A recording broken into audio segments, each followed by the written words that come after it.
Greetings and bienvenue, Midnight Crew. Thank you for returning to this broadcast. And welcome to new viewers joining us for the first time. If you like a video, then feel free to subscribe. Ever experienced something odd or out of place that your mind realized what you saw and been terrified? My own example. Half asleep. Bathroom door shut. Light on. Ugh, need to pee. Toilet flushes. Light shuts off. Door opens. Turn on the light. Pee. Get back in bed. No one ever came out. Night, Grandpa. Camping with some friends. Place called Restool, near Algonquin. Drunk, pass out in the tent like a softie. Wake up at an unknown time. The moon is so bright it's like daylight outside. Hope someone is still awake, cause now I feel like drinking. No luck. End up solo taking shots by the fire. I just got going. Listening to music. Getting drunk in broad moonlight. Shit's pretty cool. Notice a raccoon digging around in the garbage. Decide to hook the little guy up. Bust open some cold hot dogs and stick roast them to perfection. The raccoon is loving it. Infinite hot dogs. Ends up getting within a couple feet from me. We're just chilling. The raccoon abruptly stops eating and just stares at me. Hear some shit move in the brush beside me. Look over to see more animals than I've ever seen in my entire life, just staring at me. Like easily 20 forest creatures silently observing me. Glowing eyes in every direction I look. See a standing creature in the midst of them. Glowing eyes just looking at me. Brain doesn't register that it's a person with glowing eyes standing in the middle of a bunch of animals. I yell, "Hey," or some stupid shit like that. No response. What the fuck? Calmly stand up, then take off running to my car like I've never ran before. Feet don't even feel like they're touching the ground. Lay face down in the back seat, too scared to look out the windows. Fall asleep at some point. Wake up to friends cracking beers and blasting music. Haha, look who decided to join us. Mr. falls asleep on his face. Body doesn't remember what happened. Everything feels normal. Brain knows what happened, though.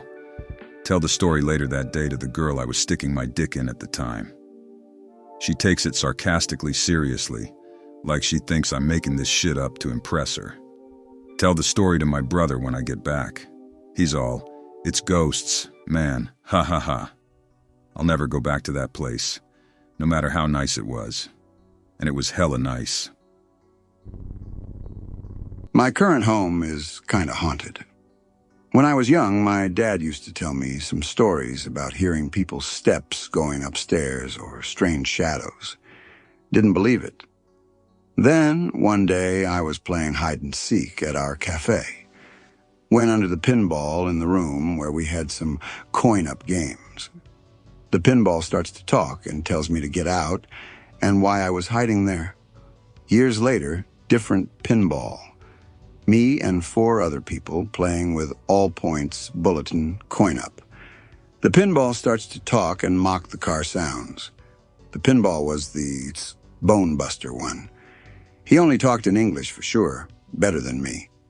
But at that time, it was mocking the car sounds in Italian. After it stopped, we laughed. But when I tried to turn it off, the switch beneath it was already in the off position. I froze in place. Other people noticed that something was wrong as the skull was looking straight at me.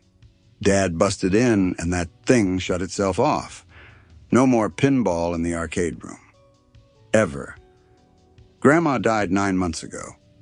She usually listened to the radio or left the TV on while asleep. Her floor is now empty.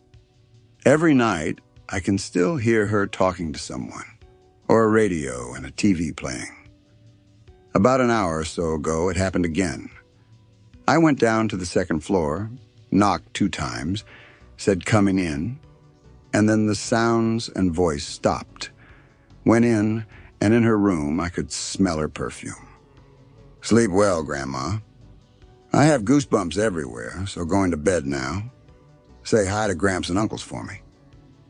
Well, that's not all. Leaving Grandma aside, I have more odd things that happened at home. I live on the 4th floor. My parents live on the 3rd. Both floors are connected with a flight of stairs made of wood. It's virtually impossible to climb upstairs without making any noise. One day, while cleaning my room, I heard footsteps going up. They were not heavy and fast, but light and slow, and I recognized them as my mom's footsteps. The door opens, it closes, and then what was supposed to be my mother went into the room next to the bedroom. As I said, I'm there cleaning. If you need help, tell me. Noises stopped. The room opened and closed down. Heard footsteps going down, and then they stopped at the 5th step. Went to check the stairs. Nobody was there. Went downstairs. Parents not at home. Both doors leading outside were closed. Then, a month later, again. Dad, fuck's sake, close the door. Windows up there are open and I'm painting. Nothing. Heard the chair in his laboratory moving. The door was closed. The chair in his room was a meter away from the bench. As for now, it stopped. Or I started to not pay attention anymore. Local town has a legend of the ghost bridge. The bridge is way out in the woods. Supposedly people would be hung there by being roped up and pushed off the top. The idea is to sit on the edge and look down. You are supposed to feel a push. A group of us load up in a truck and head down there. We cross the bridge and park in a clearing next to it. The bridge is wooden, about 200 feet across a 10-foot deep stream. It's definitely tall enough to hang someone from. Somehow, over the years, it has become a dumping ground. In the clear water under the bridge, you could see a sunken washing machine in that weird 60s green, and an old car chassis probably dating from the 30s, and random other items like bicycle frames and metal scraps. It's creepy, even without being a ghost bridge. We sit down. Some even claim they can feel the push. One of the girls screams and starts crying and pointing upstream toward the far bank. She tells us she sees a little girl staring at her. No one else can see it, though. Maybe she freaked herself out. The fun is gone now. She's shaken up pretty badly and just wants to sit in the car. Time to go. Buddy cranks up the truck and tries to leave, but the ground was still wet from the rains the night before, and the truck had sunk into the clay. He gets himself good and stuck, and the guy we know that can tow us out is just getting off work and won't be able to come for an hour. We pile out and start looking for wood to shove under the tires for traction. Not much in the area, but plenty down by the banks under the bridge. Needless to say, no one is happy about being down under that bridge near all the history and trash. Only me and another guy volunteer to go down there. I'm gathering an armful and suddenly get the feeling I'm being watched. I look over toward the bridge, and I see an older man in tattered overalls staring at me. I could feel hatred seething from him. The whole thing with the old man lasts about 5 seconds before he disappears. Hell to the nope. I'm done, son. Pretty sure I just saw the ghost of one of the people that was hung from that bridge, and shit's about to go down. Turn to the guy next to me and tell him it isn't safe. We need to get back to the truck now. Get called a coward. Fair enough, but I'll be back safe with the group. I don't even make it back to the truck before he screams and begs for help. Nope 2.0. You guys go get him. The other 2 guys in our group go down and come back carrying him. They lay him in the bed of the truck. His ankle is already turning a nasty shade of purple. According to him, his feet flew out from under him, and he fell on it all fucked up trying to catch himself before he fell on some rocks. He wouldn't look me in the eye. We ended up just sitting in the truck until help arrived. I've never been back to that bridge. Got one about how I saw my father a few days after he died. Be me, 15 at the time. Not handling the situation well. Been having nightmares about it all. His death didn't really feel all that real at the time. Wake up 4 days after his death. Wander into the bathroom to brush my teeth and see my father standing there shaving. Say good morning. He doesn't reply and just stands there shaving. I don't know if I was just super tired or what, but I stand there for 2 minutes brushing my teeth next to my dead father. Leave the bathroom to go back to my room, but immediately freeze when I leave as I realize what just happened. Reopen the door to see nothing where he was literally just standing. Break down and cry for hours. Didn't get a good night's sleep either until we later moved house the next year, since I just felt this sad atmosphere in the house since his death. I still don't fully understand what happened that morning. Definitely wasn't a dream, since my mother remembers how I reacted to it all, and I wasn't taking any drugs or anything that might have caused hallucinations or influenced my mind. I explained what I saw to a psychiatrist, and they just put it down to me being young at the time and that a loved one's first death always has psychological side effects on you. But I really think something else was involved, or perhaps my father wanted to communicate with me or something. Don't know how to Greentext since I'm a noob, but had a similar incident. Talked with a ghost hunter and was told it was an out-of-body experience. Be me, 22-year-old soldier stationed 1,100 miles away. Get a call. Grandfather very sick. Working on Red Cross message to get me home. Get home, but he was minutes from passing away. Can't get words to come out to say goodbye to someone who was no longer there. Get back to base 2 weeks after the funeral. Go right to bed. Wake up, but not in the barracks room. In my grandparents' house. Whole family there. Uncle tells me we're all asleep but got called to this home. Grandfather's chair starts rocking and grandfather appears. Only me and him in there. Tells me he knows I'm struggling but he's in a better place. Say I never got to tell him goodbye and give him a hug. Replies I did that at his funeral. Says he doesn't have permission to get a hug now. Tells me he has to go. Knock on the barracks door wakes me up. Best friend, who I didn't recognize. No idea where I am or who I am except basics. Asks if I'm on drugs 'cause I have a weird look in my eyes and had no idea who he was. Shut the door on my friend's face. Walk back to bed. All of a sudden feel like a truck hit me. All memories return, including the very vivid dream.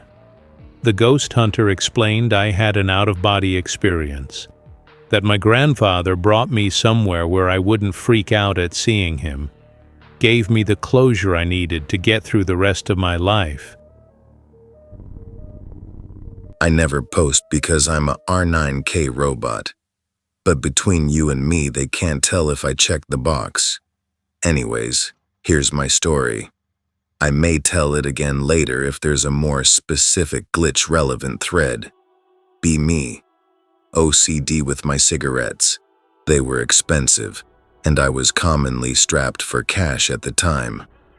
Always knock the cherry off the end with my calloused finger and put the unsmoked half or whatever was left back in my pack. Always know exactly how many are there. Playing video games on PC, only have 1.5 cigs left. Better just do the half so I have the other 4 in the morning. Smoked the butt. Left the ashtray outside by accident. Don't want to wreck KDR and lose my team the game. Take the last drink of my Sprite and drop the butt in the empty can. Finish the game and decide to have half of my one remaining cigarette. Turn the pack upside down. The same butt and a single cigarette fall out. Maybe I'm just really tired, I think. Smoke the butt. Drop it in the can. Shake the can to ensure my sanity. Definitely 2 objects rattling around inside. Sanity meter +7. Decide fuck it. I'll go to the store in the morning after playing a few more rounds. Open the pack again. They're back. This continues to happen 2 more times after this. Girlfriend wakes up to me shaking a can in utter confusion. Try to explain that 4 of those cigarette halves I smoked randomly appeared after I smoked it, and all of them were put out at halfway. She looks at me like I'm crazy. I feel crazy. I go to sleep. TLDR. My cigarette half was restored to my pack unsmoked 4 times after smoking it each time and keeping each of the butts. I sometimes still wonder if I'm crazy because of that one goddamn night. February 9th, 2007. Go backpacking in Canyonlands National Park. Arrive at a campsite in the backcountry around 4 p.m. 0 cell phone service. Set up camp and then go explore around the area for a couple hours. Get back to the campsite as the sun is going down. 2 crows are sitting in a tree above my tent.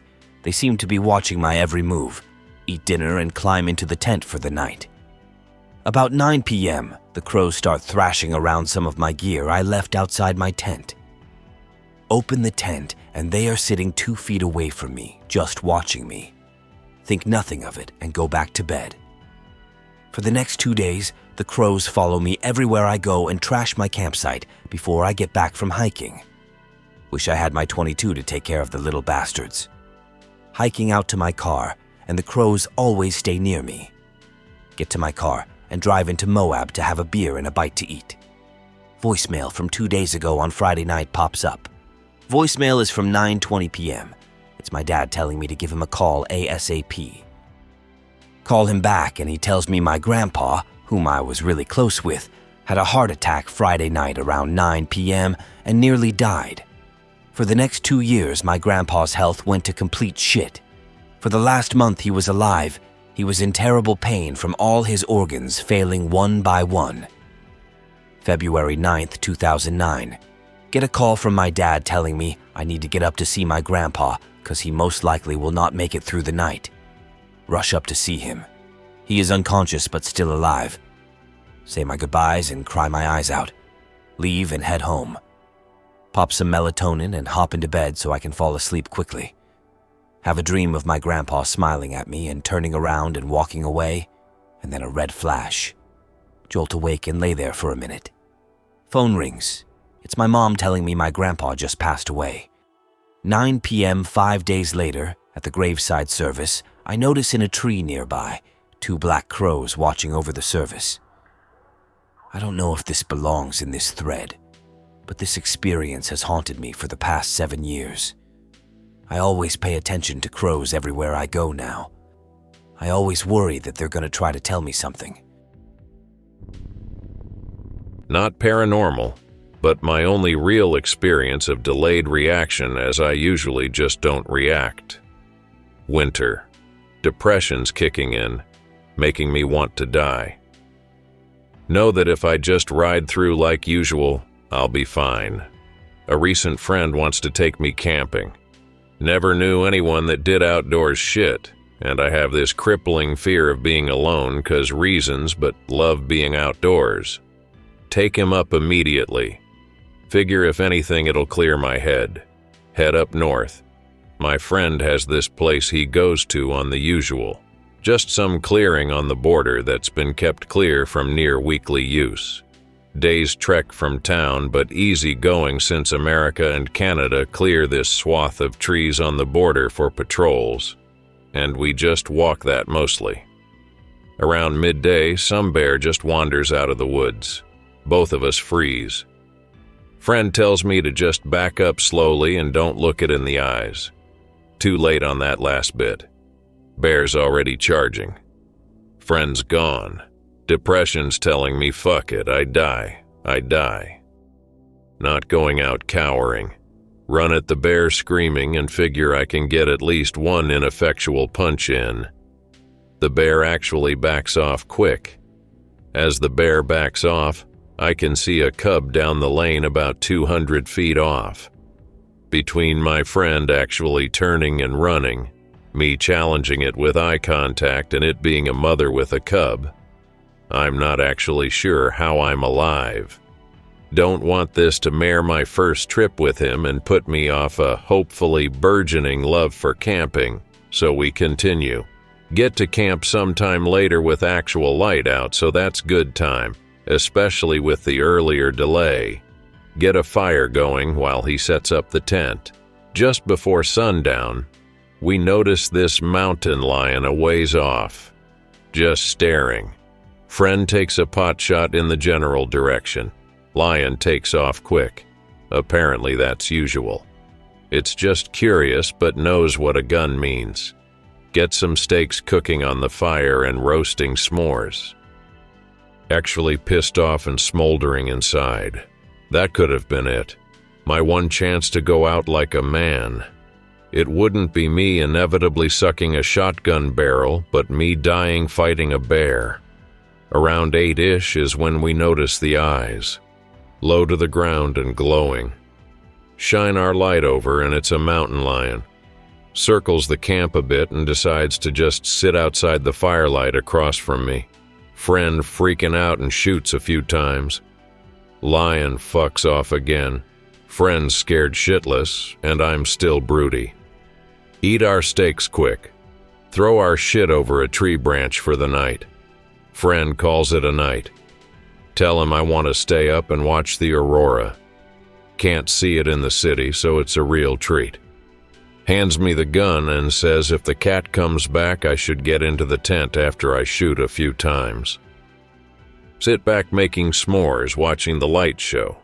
Can't say how long till I heard the shuffling behind me. Lions just on the edge of the firelight I wasn't feeding. Maybe 20 feet. Still smoldering and depressed. Rather than shoot and get back into the tent, think to myself, this is a second chance. Remember thinking God actually exists and is being merciful for once. Just pull my knife out and stand up. Watching it, watching me. Figure it will be quick when the fire dies. Stand there for maybe 20 minutes. Fire's embers now, can still see the eyes, but it's not moving. Sunlight from behind me. Stand there for 10 more minutes. Lion starts backing away. No, not again. Actually chase after it and trip. Get up and it's gone. Sit there for a few minutes. Go to the tent and sleep. Friend wakes me up. Wants to call the trip. Things aren't going well. Pack up and head out. Get back home after agreeing to camping next week in a different spot. Just take off my clothes and get in bed. Lay there for a second. Shakes all over my body. Cry myself to sleep eventually. That's the day I learned I didn't actually want to die. I was staying in a friend's aunt's empty condo while I looked for a job. It was a strange place, 2 stories with a basement. I slept in the bedroom on the 2nd floor. The 1st floor had the master bedroom, kitchen, and living room. The bottom floor had a room and a basement. It also had an unfinished utility closet, a small space under the stairs with a trapdoor to a dugout sub-basement, and a huge empty space under the main house, accessible only by a square door that was several feet off the floor. When I moved in, I joked that it would be a great place to murder someone and hide a body, as there was plenty of creepy storage to be had. It was a big, empty place. I slept on a blow-up mattress and didn't have any furniture. The previous tenant moved away, and it had laid vacant for a while. Late at night, I would lay awake reading or shitposting. I could steal Wi-Fi from the neighbors, and after a few days grew accustomed to the empty loneliness of the big house.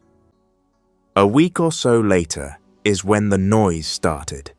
I didn't much notice it at first, thinking that the house was settling, but it became frequent late at night and always sounded like a door closing shut. I once mustered the courage and went looking for the source, only to find nothing. After I got back upstairs, though, I heard it again, and much louder, like someone slamming the door. I didn't much sleep the rest of the night till morning. I moved out shortly after and found a job. A friend of mine goes over and works on his car in the garage sometimes, and has also heard the noise. The place gives us both the creeps. While I was there, I couldn't stop thinking about those stories of someone living in your house without your knowledge. I only lived there a month, but the dread and anxiety I had while there really crept up on me, all from a possible innocuous sound. Long one, bear with me. Get into electronics as a kid. As a teen, start collecting tons of cool old stuff from scrapyards. Military and space stuff sometimes. Get some old processors, Intel 4004 among them. Want to make a homebrew computer for shits and grins. Basically try to make use of all the old parts I can, just because it's cool. Have some of the aerospace stuff, really odd chips on a lot of it. Figure out that some of them are mild versions of common processors and logic. Try to use them by bit-banging them with basic stamp micros. Get a few of them to work. Add them to the homebrew computer. Figure out how to dump EEPROMs from some of the boards. Looking at the images in a debugger. Find references to Saturn planetary operations. Identify friend or foe. Stuff that sounds military in nature but space-based. Figure it's just space probe communication stuff. Don't really know what probes we have ever sent out there at that point, so don't really think much of it. Only later did I realize the hardware I was messing with at the time was really old. I remember seeing date codes on a bunch of it, mid-1960s, pre-moon landing. Also, conveniently, all my shit was stolen from the shed I worked in shortly after dumping the EEPROMs. Funny thing is, I live in a really rural place, and my shed was way back on about 8 acres of land, so someone would have had to know it was there. I figured it was meth heads or something stealing it for drug money. At the time, 90s, people had started to steal copper wire and pipe. I often wonder just what the hell I got my hands on, and who exactly took it.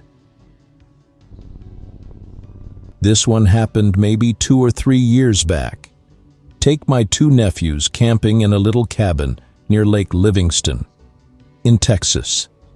The kids worship the ground I walk on, and they're both fun to hang out with, so I'd take them to do shit like camping and whatnot. Anyway, take them for a little 3-day, 3-night camp out. The cabin had a ladder to an upstairs section. Basically, a 6-by-8-foot platform where the kids would sleep while I passed out on the first floor. After the 3rd day, the younger one, 8, became extremely homesick and wanted to go home. The older one, 10, decided to go home too because camping was scary. Decide, fuck it, drive them home, but head back to the camp before night because I paid for 3 nights and god damn it, I'm gonna use them. Get back to the camp at around 6 p.m. Fish for a few hours. Bonfire, barbecue. Then fall asleep at 3-ish. Wake up at 5 a.m. to the sound of stomping upstairs. Wake up halfway and yell, "Nephews' names! Shut up! Go to sleep!" Hear kids chuckling. Then a flashlight clicked on and shined through the gaps in the 2nd floor, shining right onto my face. Still groggy and half asleep, I yell some threat like, "I'm gonna come up there." or something like that. Pull my blanket over my head and fall asleep again. Wake up at 8 a.m. Start walking to the ladder to go get the boys up and start packing. Then I stop, and I realize I dropped them off at home yesterday. Cogs start turning in my head, and I remember what happened earlier that morning. After that, I packed up my truck. And by packed, I mean threw shit at my truck, hoping it made it in, and burned off. I was out on my parents' front porch having a cigarette. A street lamp on my far left cast light down the hill and through our front yard so I could see out a little ways. Up ahead, about 20-25 feet, was the garage. Suddenly, a pale creature trots from the shadows behind the garage. I believed it to be a dog, but whose? And it was big! As it trots closer, I realize it's not a dog. It runs on the third knuckles of long fingers, bald human head with human ears, human shoulders, and human legs. A naked, pale, bald human trotting like a dog. At 2:30 a.m., out in rural suburbs on a 30-something degree night, I blinked several times, but it never disappeared. Trotting to me unaggressively, I went in the house and don't want to say I was creeped, but I did grab a baseball bat and watch the door and window for a bit. I still think about it when I go over there and stay till dark. I hope that you enjoyed tonight's broadcast. If you enjoyed tonight's story, then please subscribe to the channel as more Greentext will appear daily. A new broadcast will appear when the clock strikes midnight Central Time.